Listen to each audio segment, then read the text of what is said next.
జనం కంట నీరడిగితే ఆ ప్రవాహం ఉప్పెనలా మారి మనల్ని ముంచేస్తుంది. మర్చిపోకండి. శాపనార్థాలు పెడుతున్నారా అండి?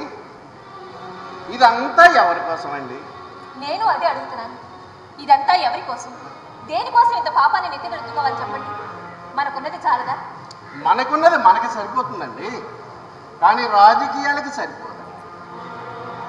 మళ్ళీ నేను ఎమ్మెల్యేగా పోటీ చేయాలా వద్దండి? చేయాలంటే ఎంత కావాలో తెలుసా అండి? మినిమం 5 కోట్లు. ఏమన్నా కేవలం డబ్బుంటే సరిపోతుందా?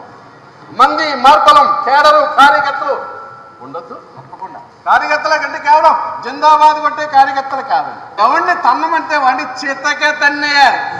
కాళ్ళు చేతులు తీసేయమంటే క్షణాల్లో తీసేసే కార్యకర్తలు అందులో ఉండొద్దు. ఒకవేళ నన్ను ఎవడన్నా విమర్శించి నా పరువు డ్యామేజ్ చేశాడనుకోండి, వెంటనే షాపులు ముయించి రాస్తారోకోలు చేయించి బస్సులు తగలబెట్టే బ్యాచ్ ఉండొద్దండి. ఒకవేళ నా మంత్రి పదవికే ముప్పు వచ్చే సూచనలు అందాయి అనుకోండి, వెంటనే ఒంటి మీద కిరసనాయిలు పోసుకుని చావటానికి సిద్ధమయ్యే గ్యాంగ్ ఉండాలి.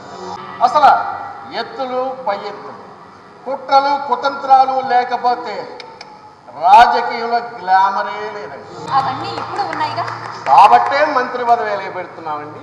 మరి ఇంకెందుకు అత్యాశ? నేను ఇంతటితో ఆగాలి అనుకుంటలేదు కదా, ఇంకా పైకి ఎదగాలి అనుకుంటున్నాను. అసలు ఈ రోజుల్లో రాజకీయాల్లో ఎదగాలి అంటే ఏం కావాలో మీకు ఏం తెలుసండి? ఒక చేతిలో పేపర్ ఉండాలి, ఒక చేతిలో ఛానల్ ఉండాలి. ఈ రెండు మన చేతిలో ఉంటే మనం ఎన్ని లుచ్చా పనులు చేసినా ఎదుటి వాడికి స్థిరంగా నిలిచారు.